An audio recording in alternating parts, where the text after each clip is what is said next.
Hello guys, आपका हमारे परीक्षा बिंदु चैनल पर स्वागत है। तो आज अपनी जो है 9वीं क्लास है, जैसा कि आपको पता है कि हमने आपके लिए एक सीरीज को चलाया हुआ है और ये इस सीरीज की 9th क्लास है।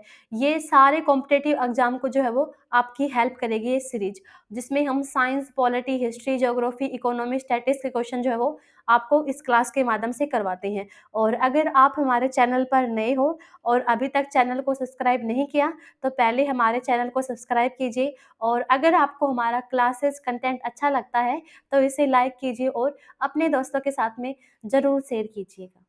फर्स्ट क्वेश्चन है, भारत के संविधान का भाग 15 किससे संबंधित है भाई? तो संविधान का जो भाग 15 है ये किससे संबंधित है? ये निर्वाचन आयोग से संबंधित है भाई। क्या? संविधान का भाग 15। संविधान के भाग 15 के अनुच्छेद 324 से 329 में निर्वाचन आयोग का जो है वो वर्णन है भाई, ठीक है। और भारत निर्वाचन आयोग की स्थापना ये कब हुई थी? 25 जनवरी 1950 को इसकी स्थापना हुई। और भारत के प्रथम मुख्य चुनाव आयुक्त कौन थे भाई? तो वो कौन थे? सुकुमार सेन, ये भारत के प्रथम मुख्य चुनाव आयुक्त थे। और यह एक स्थायी संवैधानिक निकाय है। निर्वाचन आयोग का गठन मुख्य निर्वाचन आयुक्त एवं अन्य निर्वाचन आयुक्तों से किया जाता है, जिनकी नियुक्ति राष्ट्रपति के द्वारा की जाती है। यानी कि जो अपना चुनाव आयुक्त होता है, चुनाव आयोग होता है, इसके अंदर एक तो होता है अपना मुख्य चुनाव आयुक्त और 2 अन्य चुनाव आयुक्त होते हैं। और 2 अन्य चुनाव आयुक्तों की नियुक्ति कब से की जाने लगी है? 1989 के बाद में भाई। इससे पहले सिर्फ ये एकल निकाय था, यानी कि यहाँ पर सिर्फ मुख्य चुनाव आयुक्त था। 1989 के बाद में ये क्या बना भाई? बहुसदस्यीय निकाय बना। मुख्य चुनाव आयुक्त का कार्यकाल 6 वर्ष या 65 वर्ष की आयु जो भी पहले हो तब होगा भाई। अन्य चुनाव आयुक्तों का कार्यकाल 6 वर्ष या 62 वर्ष की आयु जो भी पहले हो तब तक वह जो है रहता है, ठीक है। तो यहाँ पर आपने पूछा है कि संविधान का भाग 15 किससे संबंधित है भाई? तो ये है अपना निर्वाचन आयोग से भाई। और वर्तमान में भारत के मुख्य चुनाव आयुक्त कौन है? तो वो है राजीव कुमार। और कौन से भी नंबर के हैं वो? तो वो है 25वें नंबर के मुख्य चुनाव आयुक्त कौन भाई? राजीव कुमार। आधिकारिक भाषाएं यानी कि अपनी जो 343 के अंदर अपना क्या है अभी? भाषाएं हैं, ठीक है। 343 से लेकर 351, तो ये कौन से भाग में आएगा अपना? तो ये आएगा भाई अपना भाग 17 के अंदर। तो भाग 17 में जो है वो किसका वर्णन है भाई? तो भाग 17 में आधिकारिक भाषाओं का वर्णन है। और संविधान का संशोधन ये संविधान के कौन से भाग में है भाई? तो ये है संविधान के 20वें भाग में अपना क्या भाई? संविधान का संशोधन। तो संविधान के 18वें भाग में किसका वर्णन है? तो 18वें भाग में वर्णन है संविधान के आपातकालीन प्रावधान है भाई, ठीक है। और आपातकालीन प्रावधान आपसे पूछे संविधान के कौन से आर्टिकल में आएंगे? तो ये आएंगे अपना, एक तो है 352, एक है अपना 356 और एक अपना क्या भी? 360। और आपसे पूछे आपातकालीन प्रावधान है भारत ने कहाँ से ग्रहण किया है? तो जर्मनी के वीमर गणतंत्र से हुए, ठीक है। जर्मनी के संविधान से, जर्मनी का संविधान है वाइमर संविधान, वहां से भारत के द्वारा आपातकालीन प्रावधान ग्रहण किया है। और संविधान का संशोधन की प्रक्रिया भारत ने किस देश से ग्रहण की है? तो वो की है भी दक्षिण अफ्रीका से, जिसका वर्णन संविधान के कौन से भाग में है? भाग 20 में है। और अनुच्छेद कौन सा होगा संविधान संशोधन के लिए? आर्टिकल 368 में किसका वर्णन है भाई? संविधान का संशोधन का जो है वो क्या है भाई? वर्णन है। और यहाँ पर बात तो ये अपना चुनाव से संबंधित, तो वोट डालने की उम्र कितनी होती है? 18 वर्ष। पहले होती थी कितनी? ये 21। फिर 21 से 18 वर्ष कब की गई थी भाई?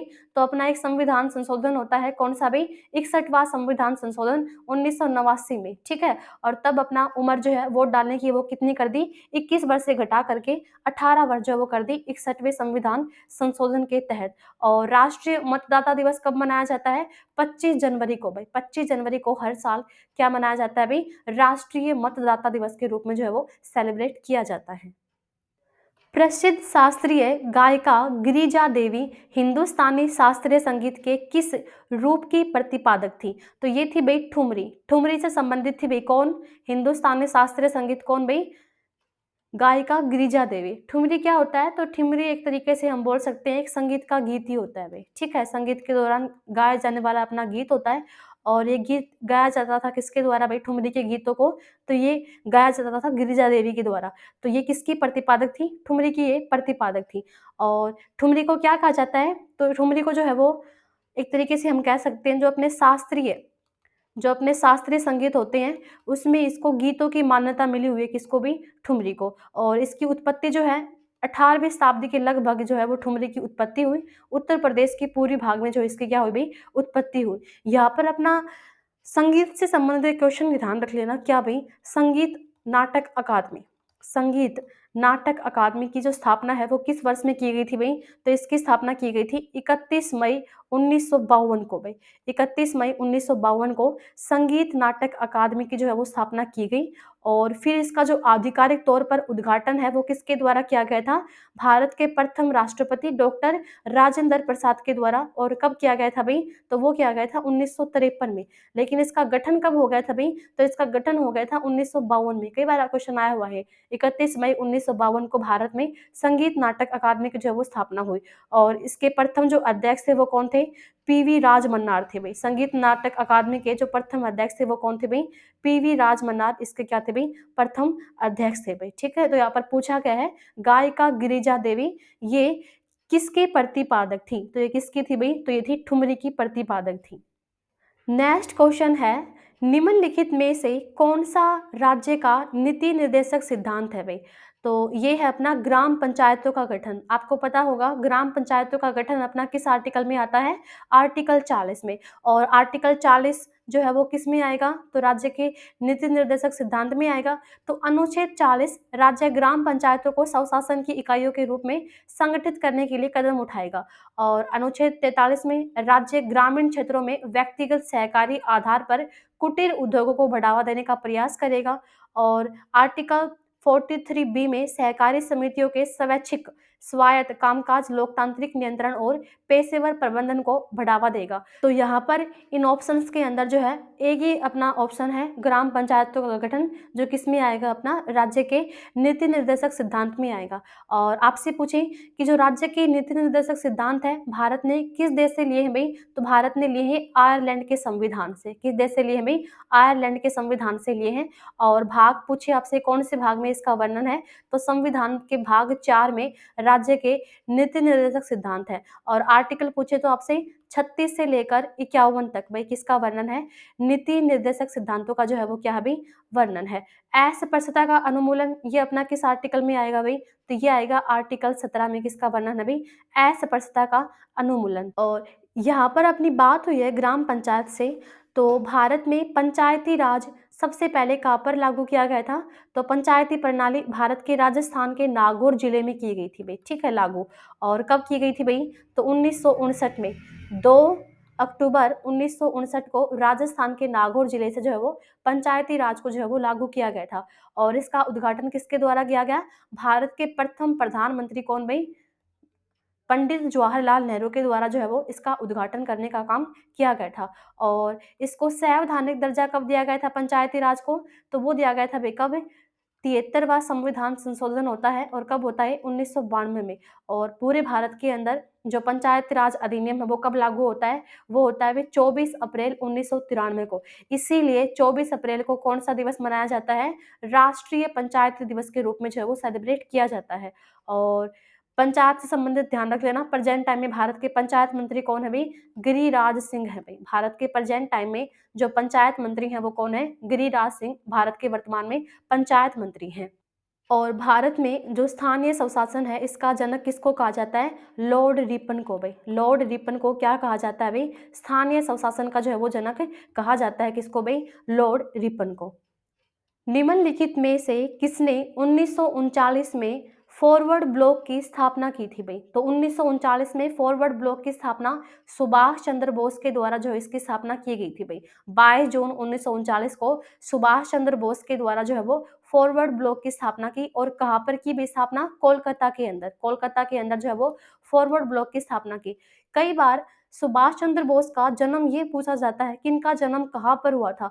तो बच्चे जो हैं वो इसका आंसर कोलकाता कराते हैं, जो बिल्कुल गलत है। इनका जन्म कहाँ पर हुआ था भाई? कटक में हुआ था। और कटक कहाँ पर पड़ता है? अपना ओडिशा में। तो ओडिशा के कटक में किसका जन्म हुआ था भाई? सुभाष चंद्र बोस का जो है वो जन्म हुआ था। और कब हुआ था? कौन सी तारीख को हुआ था? 23 जनवरी 1897 को सुभाष चंद्र बोस का जन्म होता है। कटक उड़ीसा राज्य के अंदर जो इनका जन्म होता है। और जो सुभाष चंद्र बोस हैं इनके द्वारा कौन-सा नारा दिया गया था भई? दिल्ली चलो नारा और तुम मुझे खून दो, मैं तुम्हें आज़ादी दूँगा। ये नारा भी किसके द्वारा दिया गया था? सुभाष चंद्र बोस के द्वारा। और इन्होंने और किसकी स्थापना की थी भई? इंडिपेंडेंस फॉर इंडिया लीग की भी स्थापना किसके द्वारा की गई थी? सुभाष चंद्र बोस के द्वारा जो इसकी स्थापना की गई थी। और 1938 भई, 1938 में हरिपुरा अधिवेशन, हरिपुरा कहाँ पर है? गुजरात राज्य के अंदर अपना हरिपुरा भई, ठीक है? तो 1938 में हरिपुरा अधिवेशन में जो है वो अध्यक्षता किसके द्वारा की गई थी कांग्रेस की? सुभाष चंद्र बोस के द्वारा।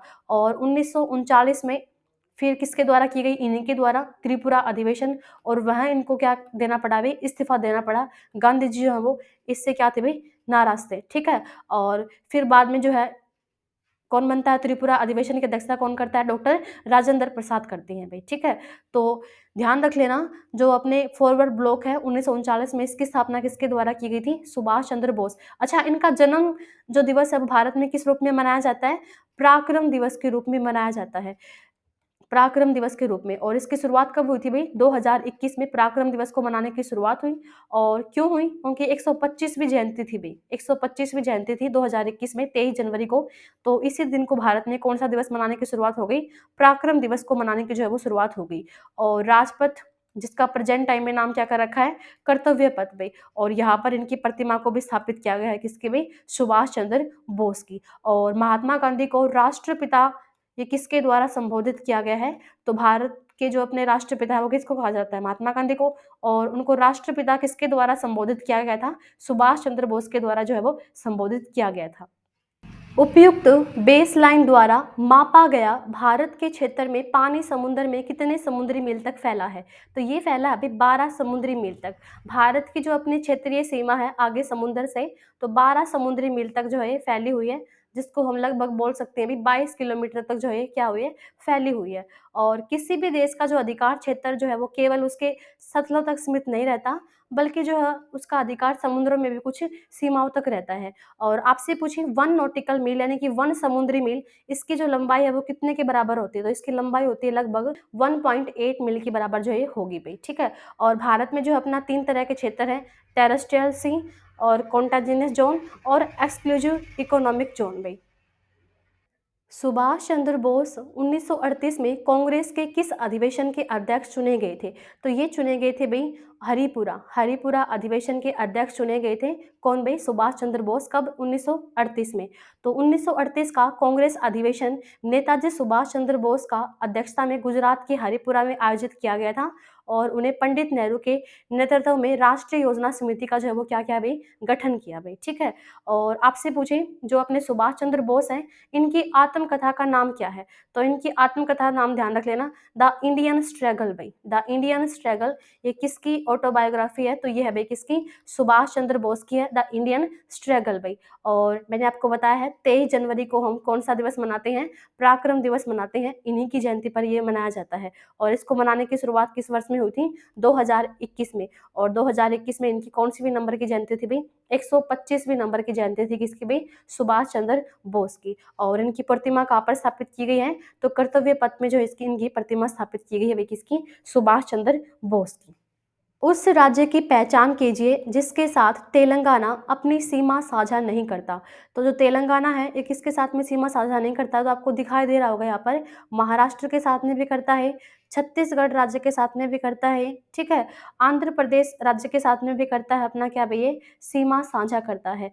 तो यहाँ पर ऑप्शन अपने हैं छत्तीसगढ़, आंध्र प्रदेश, कर्नाटक। तो ये तमिलनाडु राज्य के साथ में क्या नहीं करता भई? सीमा को साझा नहीं करता, ठीक है? कौन-सा राज्य भई? तेलंगाना राज्य। तेलंगाना राज्य जिसकी राजधानी क्या है भई? हैदराबाद जो है क्या है इसकी राजधानी है, ठीक है? हैदराबाद इसकी क्या है भई? राजधानी है। और हैदराबाद को भारत में कब मिलाया गया था?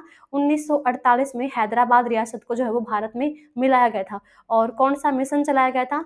पोलो मिशन चला करके हैदराबाद रियासत को भारत में मिलाया गया था 1948 में भई, ठीक है? और भारत में तेलंगाना राज्य बना कब था? तो ये बना था भई कब?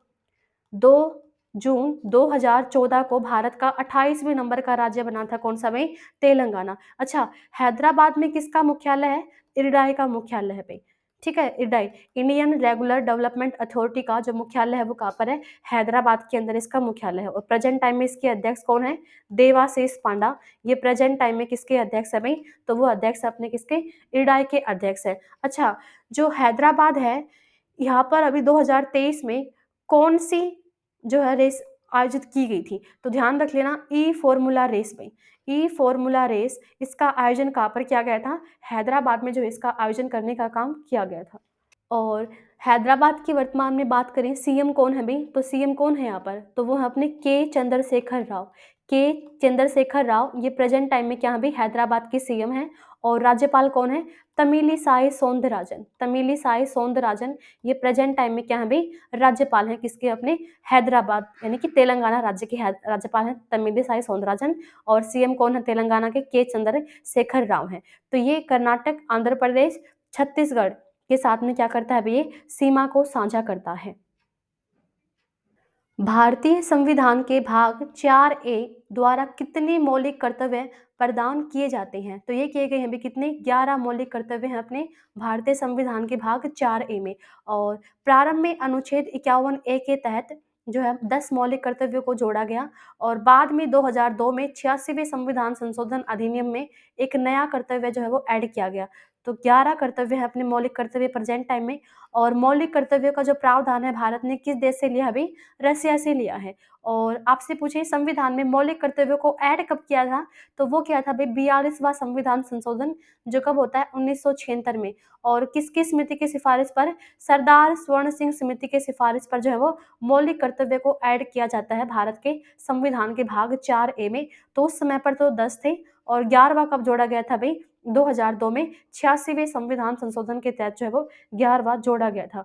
और 11वें के अंदर क्या है अपना? तो बच्चों को शिक्षा, जो पेरेंट हैं, अभिभावक हैं, बच्चों को अनिवार्य शिक्षा जो है वो मुहैया करवाएंगे, ये उनका कर्तव्य है। तो ये जोड़ा गया था अपना कब भाई? 2002 के 86वें संविधान संशोधन में जोड़ा गया था। और मौलिक अधिकार प्रेजेंट टाइम में भारत में कितने हैं? तो वो है 6 मौलिक अधिकार हैं। और मौलिक अधिकार का प्रावधान भारत ने किस देश से लिया है? अमेरिका देश से लिया है मौलिक अधिकार का प्रावधान।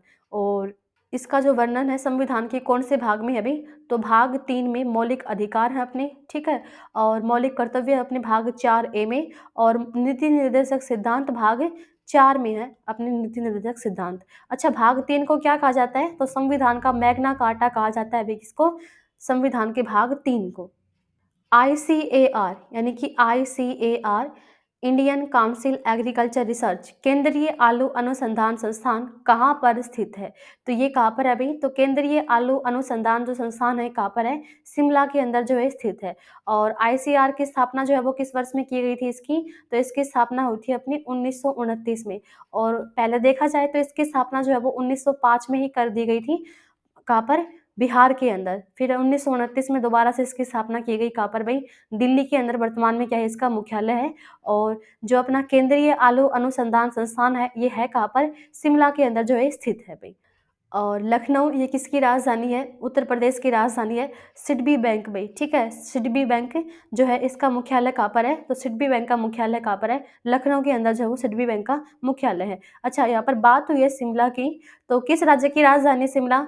हिमाचल प्रदेश की राज्य की राजधानी है अपनी क्या भी? शिमला। और हिमाचल के वर्तमान में सीएम कौन है भाई? सुखविंदर सिंह सुक्खू। सुखविंदर सिंह सुक्खू, ये प्रेजेंट टाइम में क्या है भाई? हिमाचल प्रदेश के मुख्यमंत्री हैं। और राज्यपाल कौन है यहाँ पर? तो शिव प्रताप शुक्ल भाई, ठीक है। शिव प्रताप शुक्ल, ये प्रेजेंट टाइम में क्या है भाई? तो ये यहाँ पर प्रेजेंट टाइम में राज्यपाल हैं। और ये शिमला क्या है? इसकी ग्रीष्मकालीन राजधानी है। और शीतकालीन राजधानी क्या है? तो वो है भी धर्मशाला। हिमाचल प्रदेश की शीतकालीन राजधानी कौन सी भी? धर्मशाला। डलहौजी जिला ये कहाँ पर है? तो डलहौजी जिला जो है वो कहाँ पर है भाई? तो ये पड़ता है अपना हिमाचल प्रदेश राज्य के अंदर। आपसे पूछे कुफरी कहाँ पर है? तो कुफरी भी कहाँ पर होगा? हिमाचल प्रदेश में। कसोल भी कहाँ पर है? तो कसोल भी है कहाँ पर? हिमाचल प्रदेश में है भाई, क्या? कसोल। अच्छा, हिमाचल प्रदेश की अपनी एक घाटी है कांगड़ा घाटी। और कांगड़ा घाटी की चाय जो है इसको क्या मिला हुआ है? यूरोपीय संघ के द्वारा जीआई टैग दिया था भाई, ठीक है। 2023 में ही यूरोपीय संघ के द्वारा कांगड़ा घाटी की चाय को, कांगड़ा चाय को जो है वो क्या मिला था? जीआई टैग जो है वो मिला था। और यहाँ पर पूछे विधानसभा की टोटल सीटें कितनी हिमाचल प्रदेश में, तो हिमाचल प्रदेश में टोटल विधानसभा की सीटें हैं 68। और यहाँ पर प्रेजेंट टाइम में किसकी सरकार है, कांग्रेस की सरकार है, जिसके सीएम कौन है, सुखविंदर सिंह सुक्खू, जो यहाँ पर क्या है भाई, सीएम है। कन्नौज का युद्ध शेरशाह सूरी और हुमायूं के बीच में कब लड़ा गया था, तो कन्नौज का युद्ध कब होता है अभी, 1540 में। 1540 में जो है वो क्या होता है, कन्नौज का युद्ध, जिसको आप किसके नाम से जानते हो, बिलग्राम के युद्ध के नाम से भी जानते हो। कन्नौज का युद्ध बोल दो या फिर अपना बिलग्राम का युद्ध कब होता है अभी, तो ये होता है 1540 में। और आपसे पूछे चौसा का युद्ध कब होता है, चौसा, तो चौसा का युद्ध होता है भी 1539 में। और ये भी किसके बीच में होता है, तो शेरशाह सूरी और हुमायूं के बीच में होता है। दोनों में जीतता है कौन है, तो वो जीतता है भाई शेरशाह सूरी, जो वो जीत जाता है। तो शेरशाह सूरी, जिसका जन्म 1486 में हुआ और 1545 तक ये रहा। इनका जन्म जो है वो फरीद खान भारत में सूरी साम्राज्य के संस्थापक थे, जिसकी राजधानी आधुनिक बिहार के सासाराम में थी। और सासाराम में ही किसका मकबरा है अभी, शेरशाह सूरी का मकबरा कहाँ पर है, सासाराम बिहार में है। और जो भारत में रुपए है, रुपए किसके द्वारा चलाया गया था, तो रुपए मुद्रा चलाई गई थी शेरशाह सूरी के द्वारा। और शेरशाह सूरी और किसके बीच में भाई, हुमायूं के बीच में जो है वो क्या हुआ था, बिलग्राम का युद्ध हुआ था, या फिर आप बोल सकते हो कन्नौज का युद्ध हुआ था। और किसके द्वारा जीता गया है, तो ये जीता गया भाई शेरशाह सूरी के द्वारा जो है जीता गया था। और शेरशाह सूरी के द्वारा एक लड़ाई और लड़ी गई थी, कौन सी भाई, 1544 में सामल की लड़ाई। सामल की लड़ाई किस किस के बीच में होती है, तो राजपूत सेना के बीच में और शेरशाह सूरी के बीच में। इसमें हारते कौन है, राजपूत की सेना जो है वो हार जाती है, ठीक है। और इनका वास्तव में नाम क्या था भाई, तो इनका वास्तव में नाम था फरीद खान। और आपसे पूछे इनका मकबरा कहाँ पर है, तो सासाराम बिहार के अंदर इनका क्या भाई, मकबरा है। ग्रैंड ट्रैक रोड भाई, ग्रैंड ट्रैक रोड ये किसके द्वारा बनवाई गई थी, तो ग्रैंड ट्रैक रोड को बनवाया गया था किसके द्वारा भाई, शेरशाह सूरी के द्वारा जो है इसको बनवाया गया था, ठीक है। तो ध्यान रख लेना, कन्नौज का युद्ध किस किस के बीच में होता है, तो शेरशाह सूरी और हुमायूं के बीच में कब होता है भाई, 1540 में होता है। हुमायूं किसका बेटा था, तो हुमायूं बेटा था किसका, बाबर का, बाबर का बेटा था हुमायूं।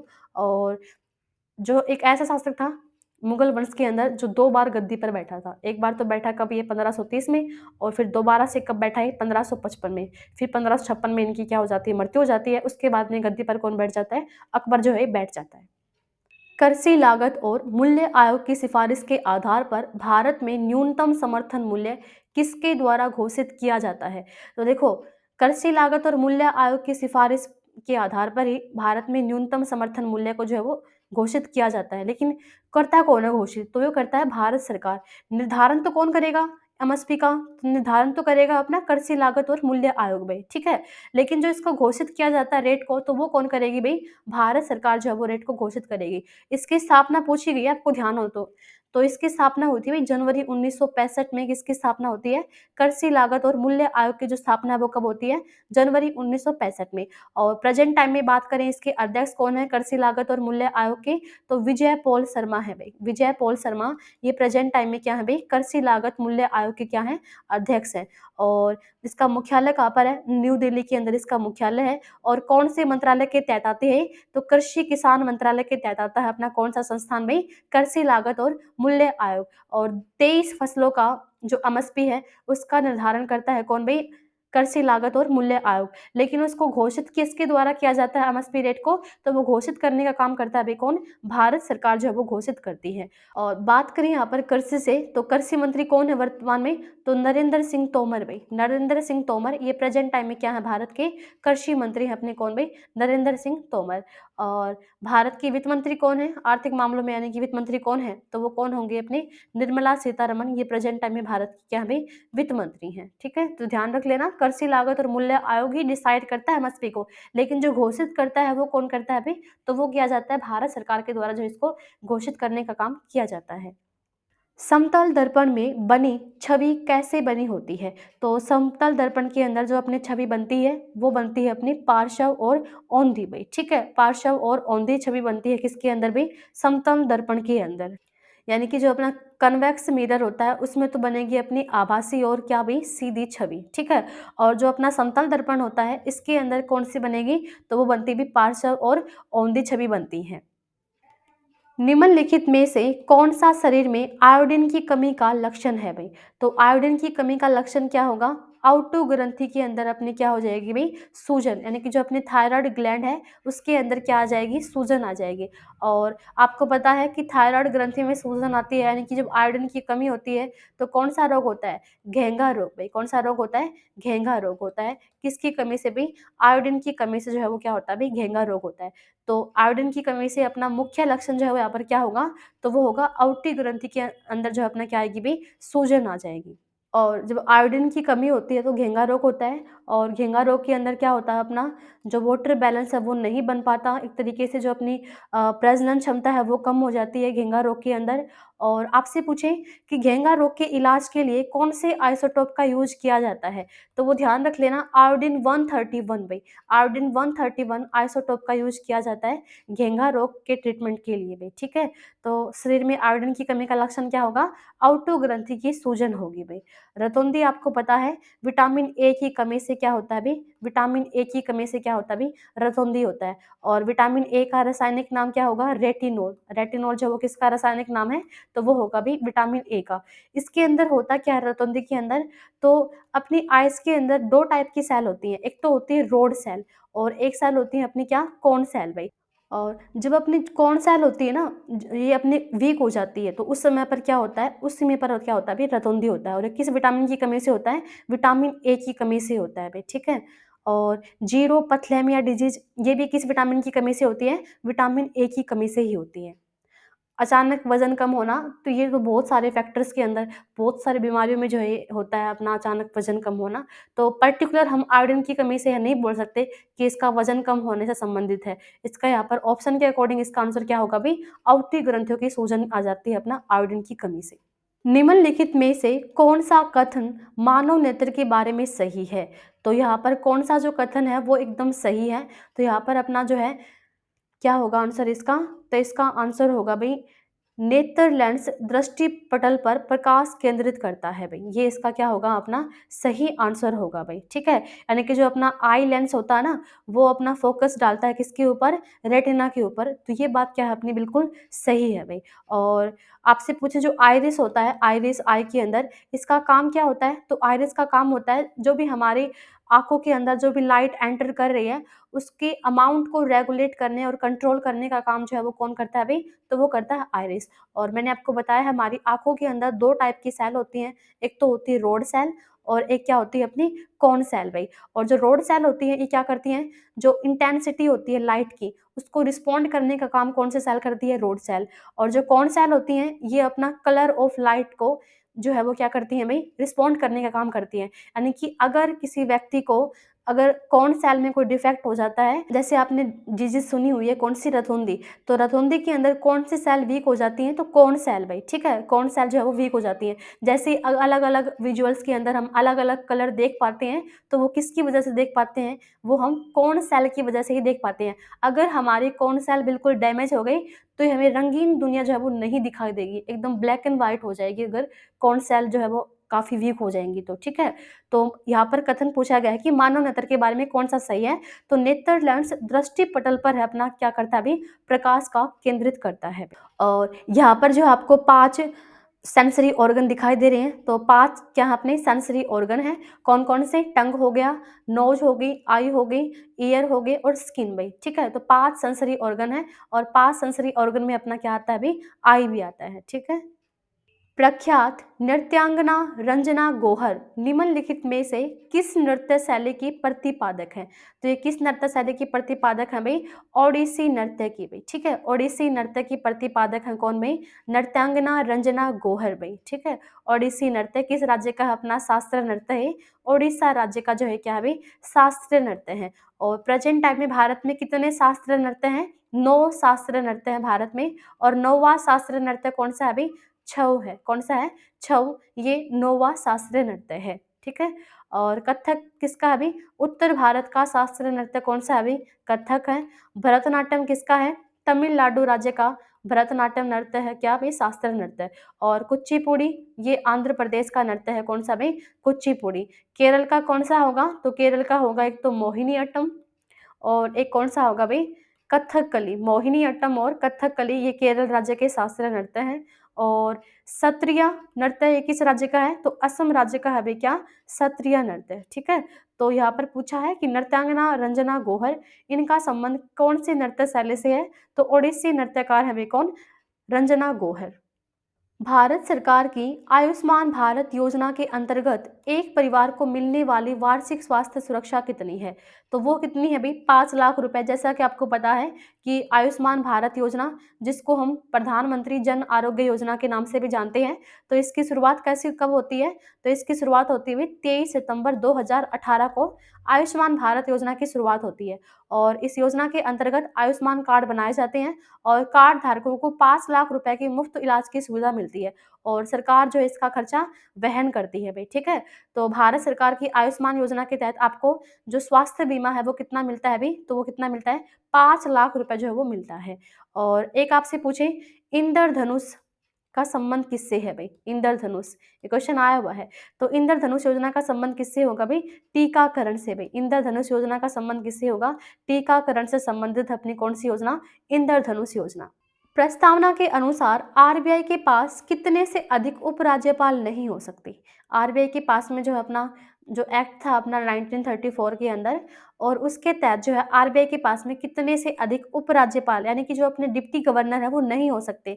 तो आपको पता है कि आरबीआई के अंदर कितने डिप्टी गवर्नर होते हैं? 4 गवर्नर होते हैं, ठीक है? 4 से ज़्यादा नहीं हो सकते। और 4 प्रेजेंट टाइम में कौन से हैं? तो एक तो है टीबी रविशंकर हैं भाई, एम राजेश्वर राव हैं, एमडी पात्रा हैं, और कौन है भाई? जानकी रमन। ये नए बने थे भाई, ठीक है?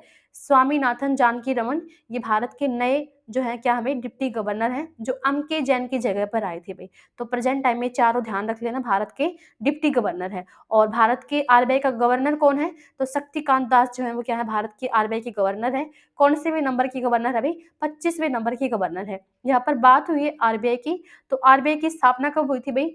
1 अप्रैल 1935 को जो है वो आरबीआई की स्थापना की गई थी। और इसका राष्ट्रीयकरण कब किया गया था? 1 जनवरी 1949 को आरबीआई का क्या हुआ था भाई? राष्ट्रीयकरण हुआ था। और कौन से कमीशन के तहत इसकी स्थापना की गई थी भाई? यंग हिल्टन कमीशन की सिफारिश पर जो है इसकी स्थापना की गई। और पहले इसके जो गवर्नर थे वो कौन थे भाई? ऑसबोर्न स्मिथ, एक ब्रिटिश थे ऑसबोर्न स्मिथ, इसके प्रथम गवर्नर थे। और प्रथम भारतीय गवर्नर कौन थे? सीडी देशमुख थे भाई, ठीक है? और सीडी देशमुख पे तो आपको करंट से याद आया होगा, जो मुंबई का चर्च गेट रेलवे स्टेशन है उसका नाम किसके नाम पे रखा गया है? सीडी देशमुख के नाम पे जो उसका नाम रखा गया है भाई, ठीक है?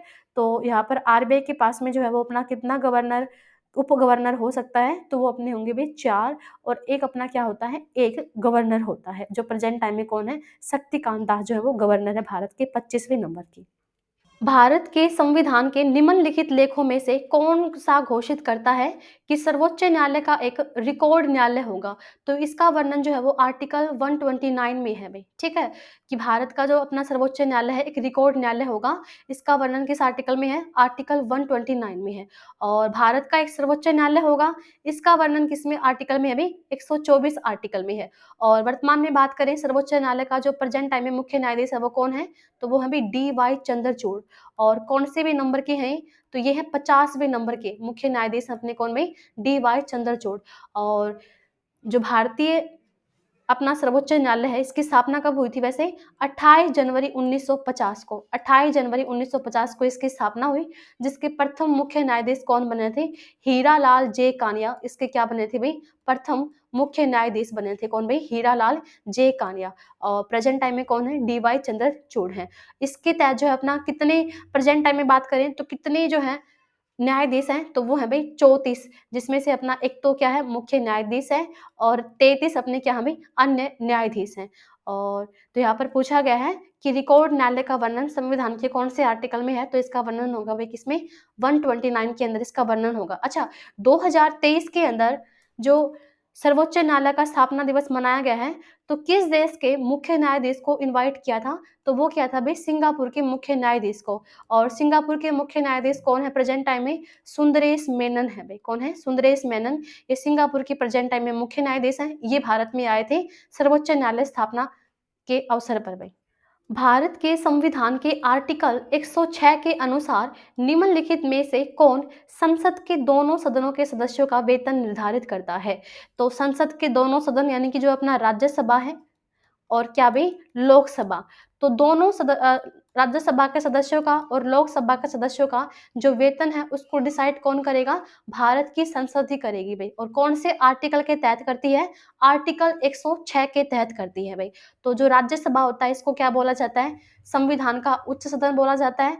और निम्न सदन किसको बोला जाता है? लोकसभा का। और भारत में लोकप्रिय सदन भी किसको कहा जाता है? लोकसभा को जो है वो लोकप्रिय सदन के रूप में भी जो है वो जाना जाता है। संसद, इसका वर्णन संविधान की कौन से आर्टिकल में है? आर्टिकल 79 में संसद का वर्णन है। और राज्यसभा का वर्णन किसमें है? आर्टिकल 80 में। और लोकसभा का वर्णन किस आर्टिकल में है? आर्टिकल 81 में जो है वो लोकसभा का वर्णन है। राज्यसभा का वर्तमान में जो सभापति है वो कौन है भई?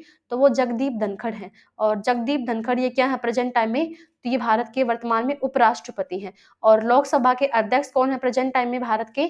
तो वो है भई ओम बिड़ला। कौन-सी भी नंबर की लोकसभा चल रही है? 17वीं नंबर की लोकसभा चल रही है, जिसका वर्तमान में स्पीकर कौन है? ओम बिड़ला है। भारत के राष्ट्रपति कौन है? द्रौपदी मुर्मू है प्रेजेंट टाइम में। और भारत की वित्त मंत्री कौन है? निर्मला सीतारमण। और वित्त आयोग, इसका गठन कब हुआ था? तो 1951 में वित्त आयोग का जो है वो गठन किया गया था।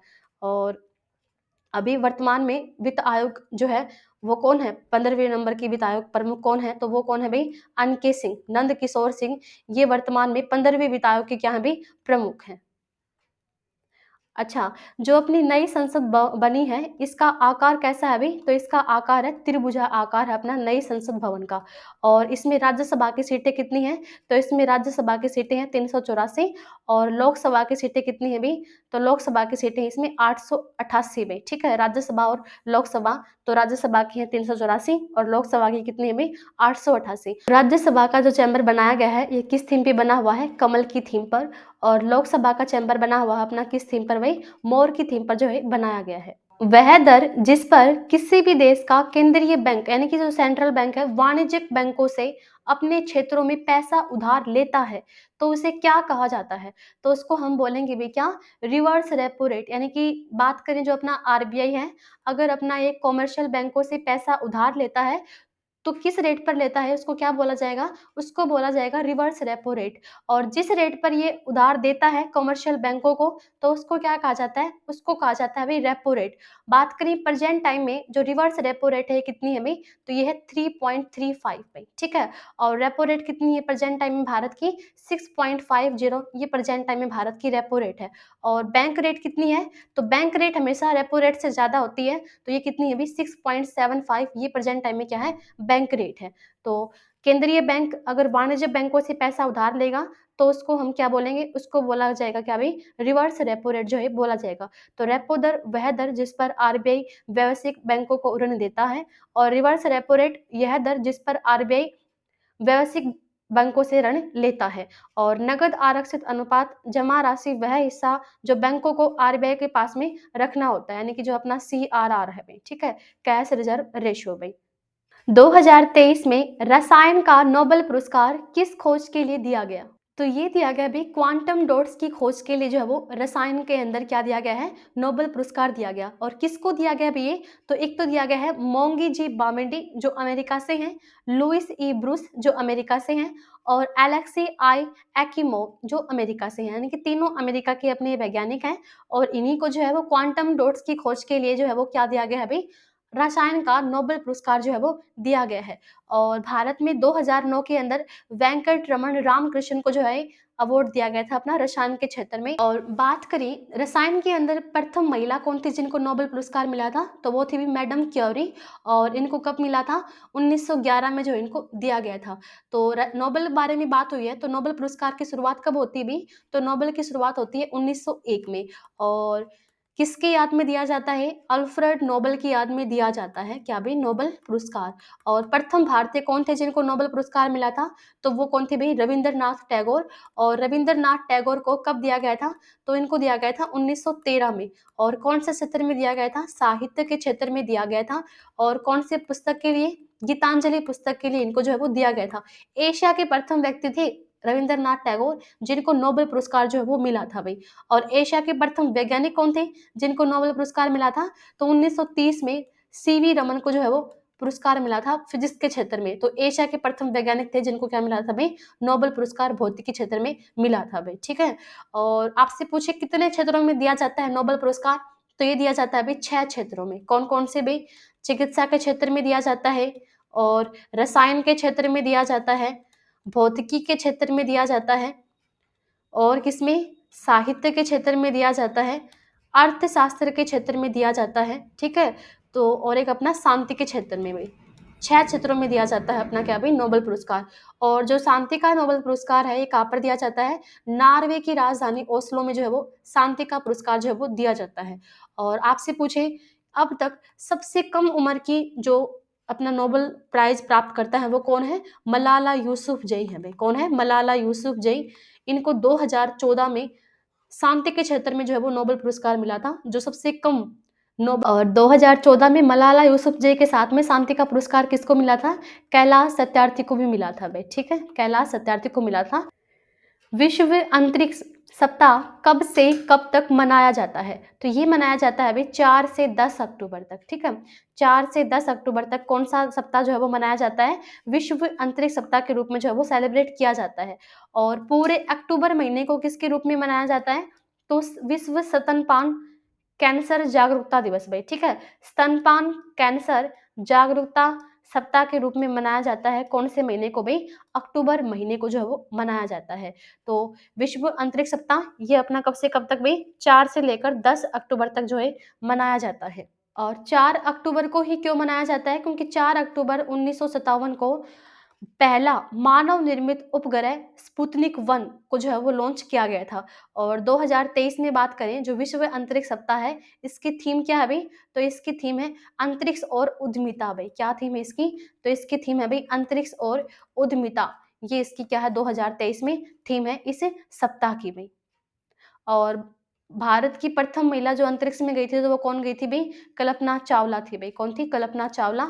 और प्रथम पुरुष कौन होंगे अपने, तो वो थे भाई राकेश शर्मा। कौन थे, राकेश शर्मा, जो 1984 में कहाँ पर गए थे, अंतरिक्ष यात्री थे अपने भारत के प्रथम भाई अंतरिक्ष में जाने वाले। Tata literature life time achievement पुरस्कार किसको मिला है, तो ये मिला है भाई CS लक्ष्मी को, ठीक है। CS लक्ष्मी को जो है Tata literature life time achievement award से जो है वो सम्मानित किया गया। और रुई किशियांग झांग, इनको कौन सा पुरस्कार मिला है 2023 में, रामानुजन पुरस्कार 2023 इनको दिया गया है। और सुधा मूर्ति, तो जो सुधा मूर्ति हैं इनको कनाडा इंडियन फाउंडेशन के द्वारा ग्लोबल इंडियन अवार्ड दिया गया है भाई। कौन सा अवार्ड, ग्लोबल इंडियन अवार्ड से जो इनको सम्मानित किया गया। और वहीदा रहमान, इनको 53वें नंबर का दादा साहेब फाल्के पुरस्कार जो है इनको दिया गया था भाई। कलारी व्यंजन किस राज्य या केंद्र शासित प्रदेश का है जिसको GI टैग दिया गया है, तो जो कलारी व्यंजन है ये है भाई जम्मू कश्मीर का, ठीक है। और अभी इसको क्या दिया गया था, GI टैग जो है वो दिया गया था। 2023 में जम्मू कश्मीर के किन किन प्रोडक्ट को GI टैग दिया गया है, एक बार बात कर लेते हैं इसके बारे में। एक है भाई भद्रवाह राजमा, भद्रवाह जिला का राजमा है, इसको GI टैग दिया गया, जम्मू कश्मीर का है ये भी। और एक है अपना रामबन के सुलाई शहद भाई, सुलाई शहद, ये भी जम्मू कश्मीर का है, इसको भी क्या मिला था, GI टैग मिला था। और एक चावल है जम्मू कश्मीर का, मुस्क बुद्धजी चावल भाई, मुस्क बुद्धजी चावल। एक पेंटिंग है बस होली पेंटिंग, इसको भी GI टैग दिया गया था। पश्मीना क्राफ्ट, ये भी काकी है जम्मू कश्मीर की है, पश्मीना क्राफ्ट, इसको भी जो है वो GI टैग दिया गया था। तो कलारी व्यंजन किस केंद्र शासित प्रदेश की है, जम्मू कश्मीर की है। और जम्मू कश्मीर भारत का यूटी कब बना था, 31 अक्टूबर 2019 को बना था। और प्रेजेंट टाइम में यहाँ पर अपने जो उपराज्यपाल हैं वो कौन है भी, मनोज सिन्हा, ये प्रेजेंट टाइम में क्या है, उपराज्यपाल हैं। भारत का प्रथम लेवेंडर फॉर्म भी, ये भी कहाँ पर स्थापित किया गया है, जम्मू कश्मीर में ही स्थापित किया गया है। अच्छा, यहाँ पर बात हुई है GI टैग की, तो भारत में GI अधिनियम कब आया था भाई, जियोग्राफिकल इंडिकेशन, ये अधिनियम कब आया था, 1999 में GI अधिनियम आया।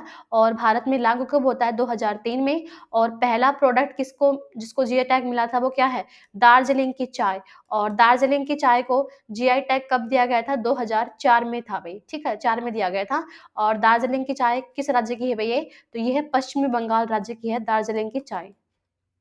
WHO के द्वारा अनुशासित मलेरिया वैक्सीन R21 मैट्रिक्स आम का निर्माता कौन है, तो इसका जो निर्माता है वो कौन है भाई, ऑक्सफोर्ड एंड सीरम इंस्टीट्यूट के द्वारा मलेरिया वैक्सीन R21 मैट्रिक्स को जो है वो बनाया गया है और इसको मंजूरी किसके द्वारा दी गई है भाई? WHO के द्वारा जो है वो मंजूरी दी गई थी। यहाँ पर बात हुई है सीरम इंस्टीट्यूट की, तो इसकी स्थापना कब हुई थी भाई? 1966 में और इसका मुख्यालय कहाँ पर है? पुणे, महाराष्ट्र के अंदर इसका मुख्यालय है और संस्थापक कौन है भाई? साइरस पूनावाला, ठीक है? साइरस पूनावाला इसके क्या है भाई? संस्थापक है। तो अभी WHO ने मंजूरी दे दी थी किसको भी? मलेरिया की वैक्सीन है R21 मैट्रिक्स और मलेरिया मुक्त होने का भारत ने कब तक का टारगेट रख रखा है? 2030 तक का भाई और टीबी से मुक्त 2025 तक का जो है वो टारगेट रख रखा है। मलेरिया कैसा रोग है? किससे होने वाला रोग है? तो प्रोटोजोआ जनित रोग है भाई। जो मलेरिया है ये प्रोटोजोआ से होने वाला रोग है और कौन से प्रोटोजोआ से? प्लाज्मोडियम प्रोटोजोआ से भाई, ठीक है? प्लाज्मोडियम प्रोटोजोआ से होने वाला रोग है क्या भाई? मलेरिया। यहाँ पर बात हुई है WHO की, तो WHO वर्ल्ड हेल्थ ऑर्गेनाइजेशन जिसकी स्थापना कब होती है? 7 अप्रैल 1948 को इसकी स्थापना हुई थी और उसका मुख्यालय कहाँ पर है? तो इसका मुख्यालय है जेनेवा के अंदर इसका मुख्यालय है और टेड्रोस अधोनम भाई, टेड्रोस अधोनम ये प्रेजेंट टाइम में क्या है? तो टेड्रोस अधोनम प्रेजेंट टाइम में WHO के क्या है भाई? अध्यक्ष हैं। 2023 में परिवर्तित नाम जो है वो क्या है? किसका नाम क्या रखा गया है? और काफ़ी इंपॉर्टेंट एग्जाम में पूछ से जाते हैं।